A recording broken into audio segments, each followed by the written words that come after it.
Now, obviously, fear does not just disappear, but it stops being so paralyzing when you know that the person beside you will move when you move, stand when you stand, and hold when you hold. You're not going to be the only guy out there who's facing the army by himself because everybody else went left, you went right.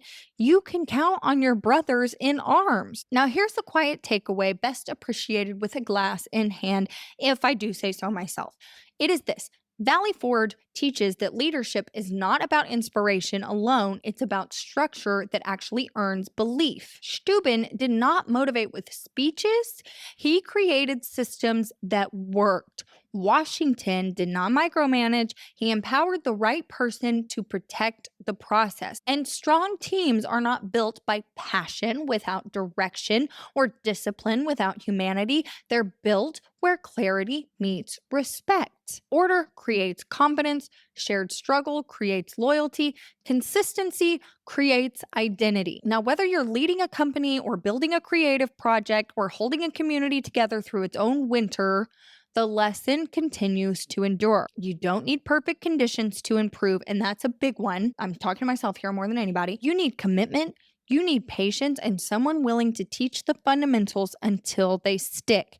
Get a coach, get a mentor, drill in the wintertime. Now, Valley Forge is often remembered as a place where the army almost died, but that misses the point. Plenty of groups survive hardship, but very few are changed by it.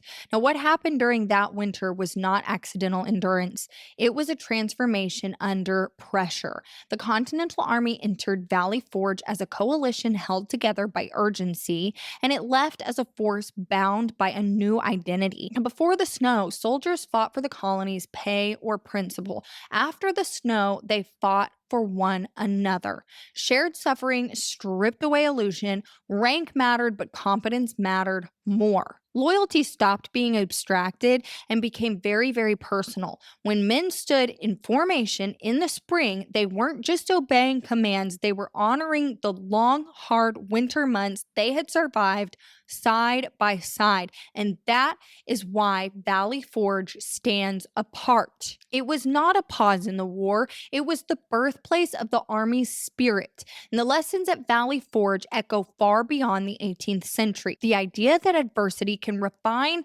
rather than destroy has become a recurring thread in all of American storytelling.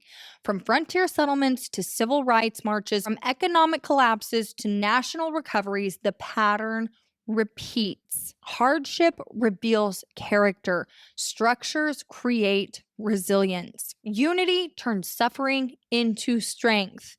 Valley Forge reminds us that resilience is not bravado.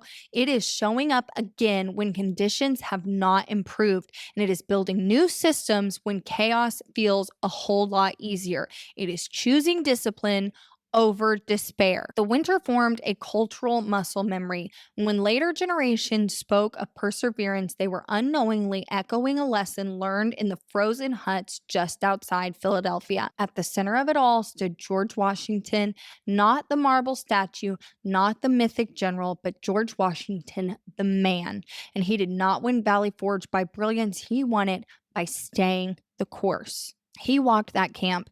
He listened. He wrote relentlessly. He absorbed so much criticism without abandoning any conviction. And when others lost faith, he did not pretend that conditions were better than they were. He insisted they could just be endured and that they would survive. His greatest strength was not just his well known charisma alone, but steadiness. Washington knew when to delegate, he knew when to shield his subordinates, he knew when to press Congress and when to endure silence. And he held the long view when short term despair threatened the entire thing. And this is how loyalty is earned, not through perfection, through presence. And by the spring, the army trusted him not because he had promised victory, but because he had not left them when defeat would have been a whole lot easier.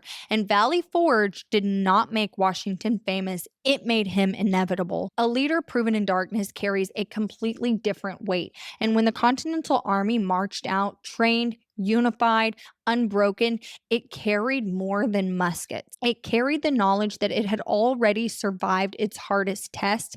Empires can be defeated on battlefields, but nations are born in winters like this one. Cheers to Baron von Steuben, George Washington, and every man that froze their nads off at Valley Forge that year. That was awful.